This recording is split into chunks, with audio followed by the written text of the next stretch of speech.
Ferrari confirms departure of Maurizio Arrivabene. Mattia Binotto appointed boss Arrivabene, who has held the position of team boss since 2014 when he took over from Marque Mattia, will be replaced by Chief Technical Officer Mattia Binotto. After 4 years of untiring commitment and dedication, Maurizio Arrivabene is leaving the team, the Italian outfit confirmed on Monday. The decision was taken together with the company's top management after lengthy discussions related to Maurizio's long-term personal interests as well as those of the team itself. Ferrari would like to thank Maurizio for his valuable contribution to the team's increasing competitiveness over the past few years, and wish him the best for his future endeavors. With immediate effect, Mattia Binotto will take over as Scuderia Ferrari's team principal. All technical areas will continue to report directly to Mattia.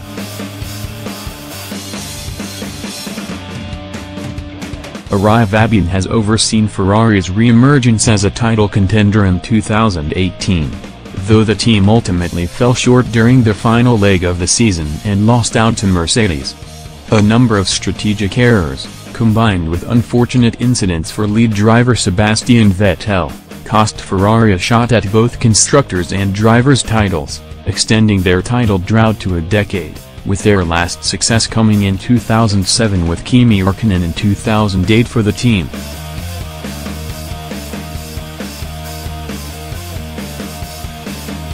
Under Arrivabene, the team has finished runner-up on 3 occasions, 2015, 2017, 2018, and third in 2016.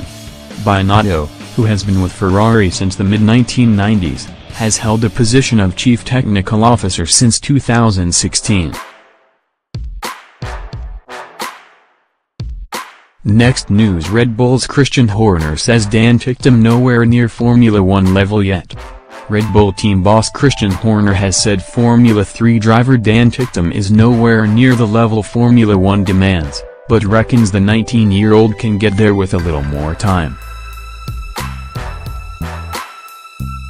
Ticktum was understood to be in the running for the second Toro Rosso seat for the 2019 season, but that hinges on him winning the F3 championship as well as Red Bull being able to convince the FIA to push through a tweaked super license points system which would award points for winning the Macau Grand Prix.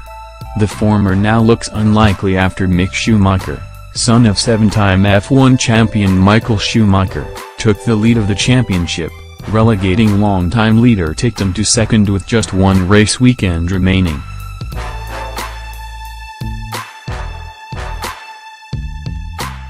Schumacher's run of 5 wins in 6 races has moved the young German 49 points clear of Ticktum, who reacted by hitting out at the situation on his social media.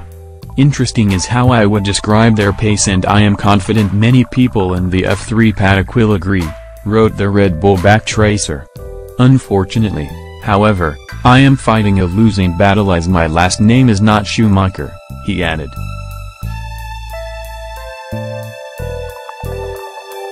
Related, Daniel Ticktum lashes out over interesting Schumacher, prima pace. Horner, speaking to Sky Sports in Russia, said Ticktum needed more time to develop both on and off track before he's ready to step up to F1. "He sometimes engages mouth before brain," Horner said of Ticktum's social media rant. "He's a talented driver, but he's got more development to do before he's anywhere near Formula One level. He's fast, but he just needs to polish off a few rough edges."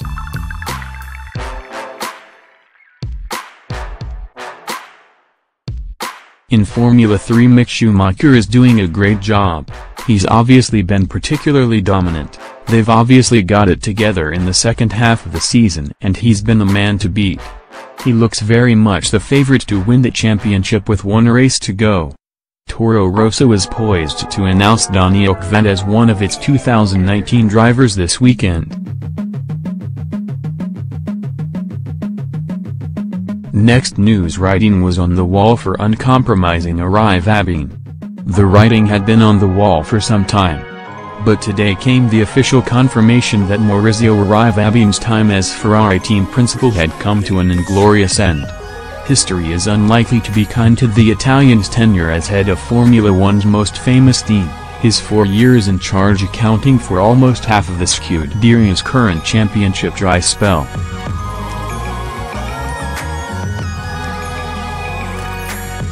A divisive character, Arrivabene's rule was uncompromising and, in many quarters, proved to be unpopular.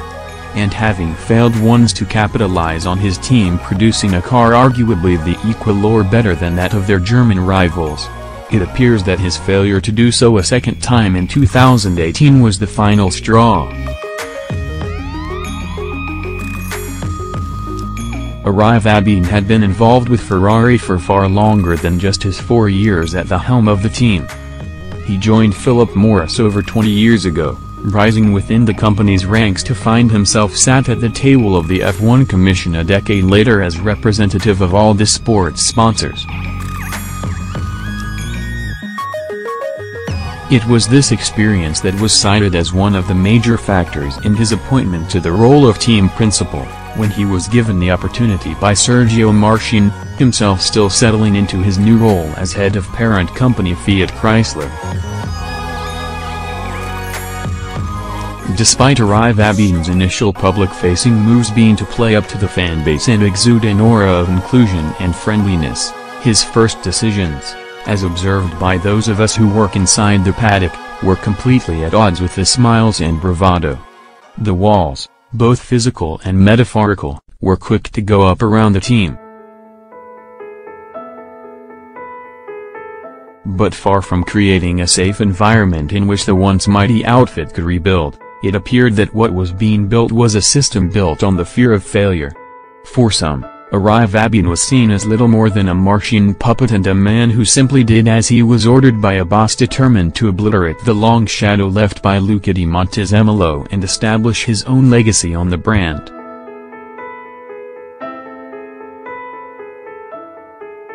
Yet for others, the style of Arrivabene's leadership was seen as being entirely of his own making.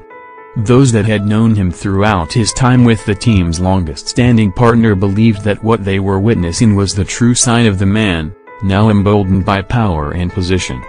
Yet far from acting as a unifying force, many felt Arrivabene's rule by fear fractured his team and ultimately failed his employers.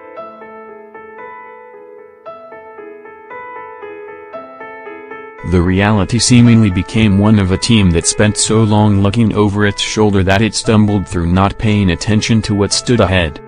The frustrations created by fear ultimately seemed to reveal themselves as anger, the heavy burden being carried by both of the team's drivers showing itself in the most public of fashions and radio messages which on face value were hyped as being little more than meme-worthy banter, yet under the surface spoke to deep division, disappointment and desperation.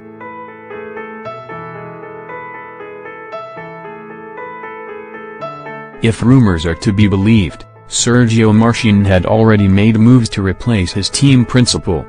Just as it is understood that he had already lined up Charles Leclerc for a 2019 seat at Ferrari, so it now seems that he had prepared the Marlboro man's path to the door.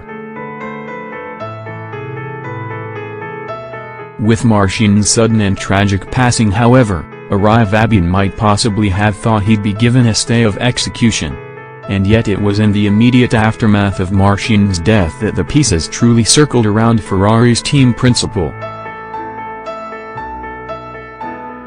Whether he had already been anointed as the natural successor to team leadership under Marchionne or not, the team's technical head Mattia Binotto soon emerged as the man most likely to replace Arrivabene at season's end. Rumors swirled as races were missed.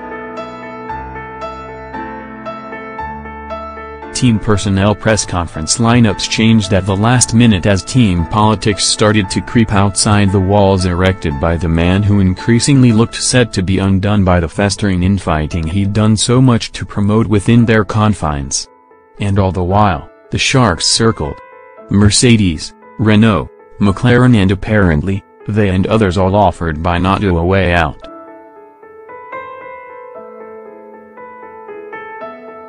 The man who had brought Ferrari a car with which they could have won 2 world championships became their most important asset. And in a battle between himself and Arrivabene, only one man was ever going to win.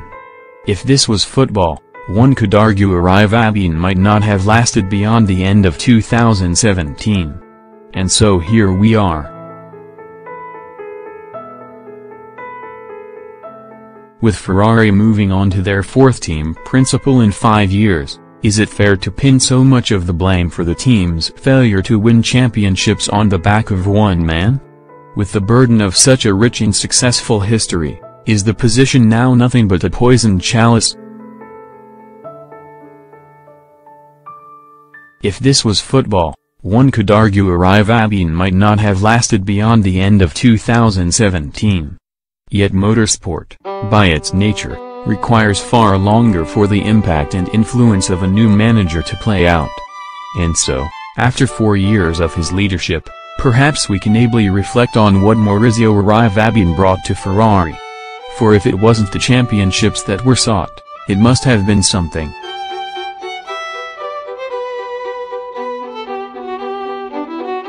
Sadly, you will find no happy epitaph here. The era of Ferrari dominance in the 2000s led by Jean Todt, Ross Brawn and Rory Burns saw a team ruled by structure, process and delegated responsibility. It was a team in which pride played as crucial a role as performance, indeed with each one begetting the other. Arrivabene's legacy will forever be the opposite.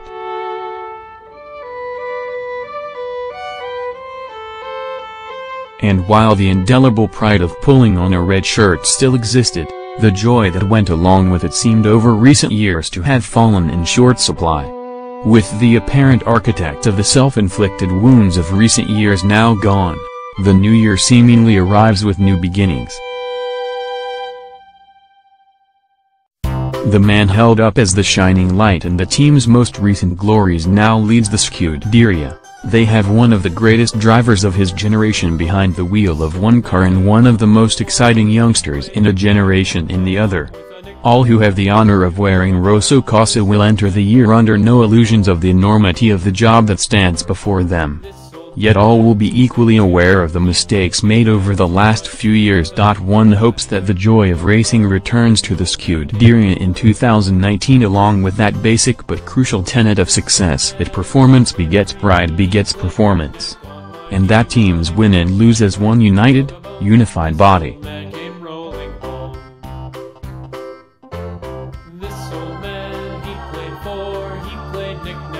Thank you for watching the video. Be sure to share and subscribe to your channel to get the latest sports news around the world. Wished health and success. Goodbye.